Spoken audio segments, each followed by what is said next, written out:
Hi, everybody. I'm your host, Jack Canfield. Welcome back to this week's show. My next guest is author, speaker, consultant, and coach Dick Massimilian, who believes that great leadership is no accident. He works with senior executives in Fortune 500 companies in North and South America, all over Europe and Asia, and is also an entrepreneur who owns a luxury housekeeping company. So welcome to the show, Dick. Thank you, Jack. Thank you for having me. Dick, you have a phrase, you say great leadership is no accident. What do you mean by that? Well, it means that great leadership is possible for any team, any individual, or any organization. And it doesn't happen by default, it happens by design. It may mean different things to an individual or a team or an organization, but in each case, if there's a commitment to it, it's absolutely possible and achievable. So when you're working with these individuals, teams, and organizations, what are your objectives? What are you hoping to accomplish with them? Well, let's start with an organization. For an organization, the paramount concern is, do you have the people in place now and into the future that you need to have in place in order to achieve the strategy, to do what you want to do, to win in the marketplace? And that gets into discussions about management succession and bench strength and so forth. If it's a team, it basically boils down to, how do you make better decisions together faster? How do you make better decisions together faster? And that's why I wrote a book about how to lead an effective meeting and get the results you want, because meetings should be about, in the best of all possible worlds, producing results. So that's what it means if you're a team. And then if you're an individual, it means being as personally effective as you aspire to be, so that you can have the impact you aspire to have and really build a future for yourself and your community and your family, characterized by success, happiness, and gratitude. Well, let's talk about the book you've written. It's called How to Lead an Effective Meeting and Get the Results You Want. I've already bought 2 more copies. You gave me one for my staff. I got a COO and another person that runs a big division of my company. And I think it's a great book. It's really brilliant. Why did you decide to write this book? Because of what I saw happening or not happening in meetings. A lot of times I would you'd go in and the purpose wasn't clear. Nobody was sure what they were doing there. And people wasted a lot of time, and there was a lot of what I call spinning of wheels. And as a result, there was a lot of frustration, and it led to a lot of what I call Groundhog Day. Groundhog Day means you're having essentially the same meeting for essentially the same reason you had last week.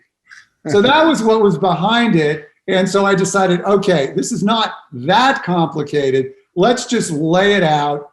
So I laid it out into 5 stages, as you saw, and purpose, preparation, invitation, agenda, delivery, and follow-up. And that was the thinking behind it. It's kind of to save time. Well, I think as I said, I think it's a brilliant book. I think it should be in everybody's briefcase if they run a meeting. If you don't mind, take a moment, and you talked about these 5 things that you talk about in the book, preparation, purpose, and so forth. Could you just maybe give a little paragraph about each one of those so people can get a better feel for what you're talking about? Sure. Well, as I like to say in the book, anybody can pull a rabbit out of a hat, but it's quite a trick to put a rabbit into a hat. So the first 2 parts of the 5 have to do with putting the rabbit into the hat. The last 3, pulling the rabbit out of the hat. So the first 2 are purpose.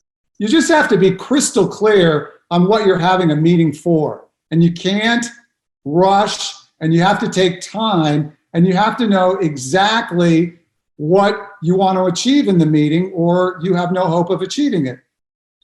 Then comes invitation, and you have to decide, given the purpose of your meeting, who must you have there and who would it be nice to have there? I call that the pigs and chickens, because in bacon and eggs, pigs are committed, chickens are involved. So who's the pigs, who's the chicken? So you have to figure out who to invite, and you have to get them there in a way that sets them up to achieve the purpose of the meeting. Never soft pedal what you're trying to achieve. Bad idea. So now we put the rabbit in the hat. Now let's pull it out. First, have an agenda. An agenda is a topics timeline.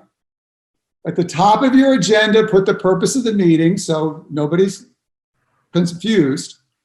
And then have every single item on the agenda tie to what's the purpose of the meeting. Then stick as close to the timeline as you possibly can. And Jack, I've kind of gone into delivery, which is the next part. Delivery is stick close. Doesn't mean you don't go off that agenda item, but you do volitionally.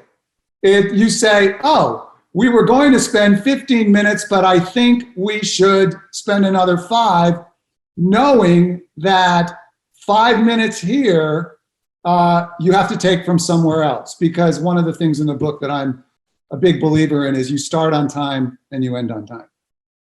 And finally, follow-up, which is simply write down what were the decisions made, what was accomplished, and circulate them. So those would be the five steps to really having a meeting that produces what you want.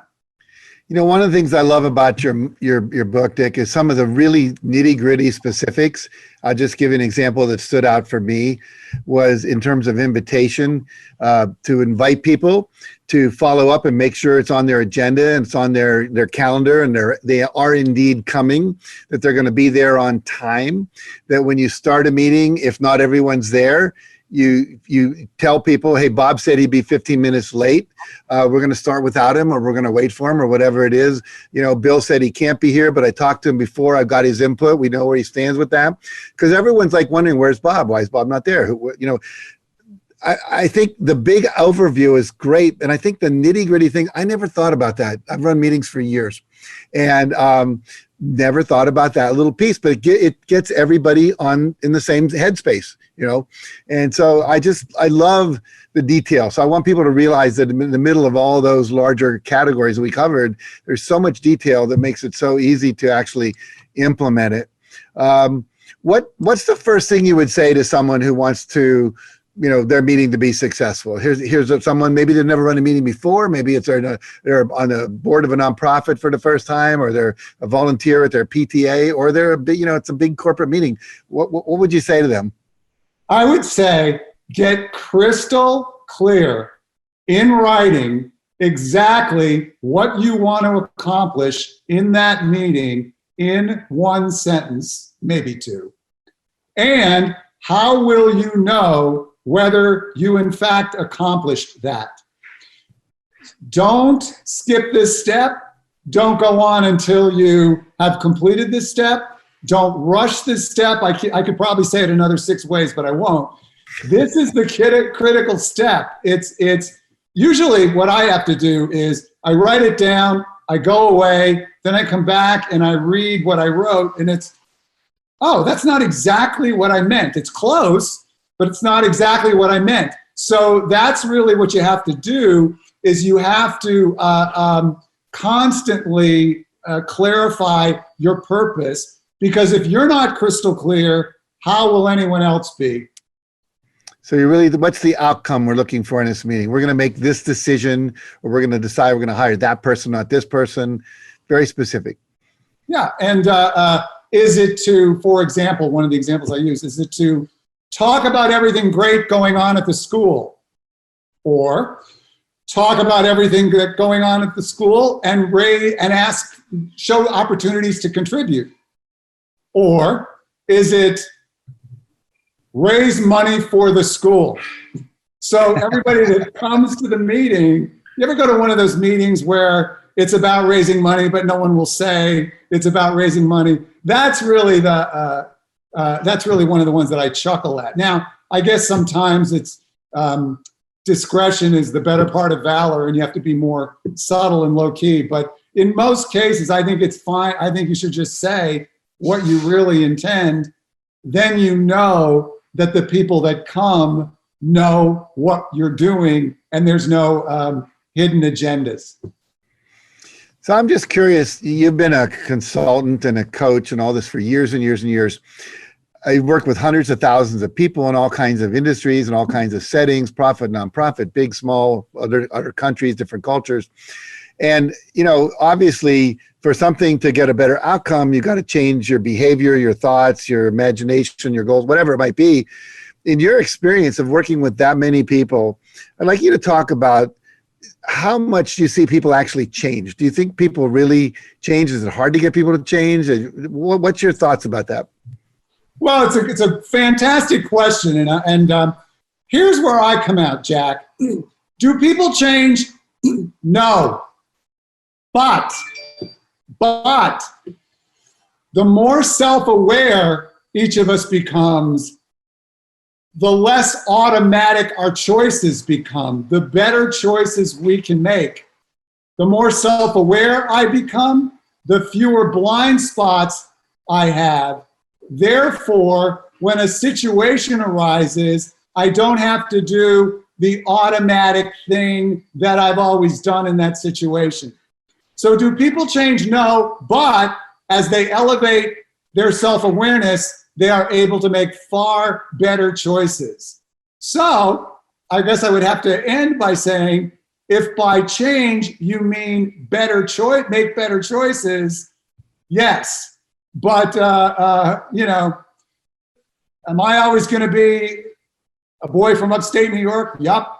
It doesn't, it's how it goes. So, but I can make better choices in that or any other capacity. No, I love that idea of being more aware, and also the idea, I often talk about it, becoming more responsive than reactive. And so that I have more choices. I'm not locked into habitual behaviors, habitual thinking patterns. That's great. I agree with you 100% on that. If people want to find out, I assume people can get your book at Amazon.com. Yes. And I recommend anybody leading a meeting, even if it's a family meeting, or planning a reunion. I swear to God, this book is so clean, so prescriptive, if you will, and so right on. They can go there. And if they want to find out more about you as a consultant, a speaker, a coach, trainer, where do they go?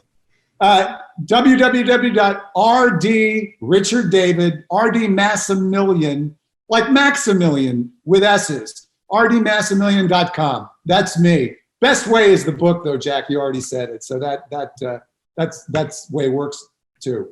Okay. Well, thanks for joining us, Dick. I wish you luck and success with your book, because a lot more things would happen in the world in a good way if people would read it, and a lot less pain, a lot less wasted time. So good for you for writing the book. Thank you very much. Thank you. I want the rest of you that are watching, again, the book is How to Lead an Effective Meeting and Get the Results You Want. I highly, highly recommend that you get it. And thank you for joining us this week. I look forward to having you back next week. We'll have another fascinating guest for you that'll bring you valuable insights, tools, strategies you can use in your life and your business to take it to the next level. And until then, stay safe, stay healthy, and stay calm.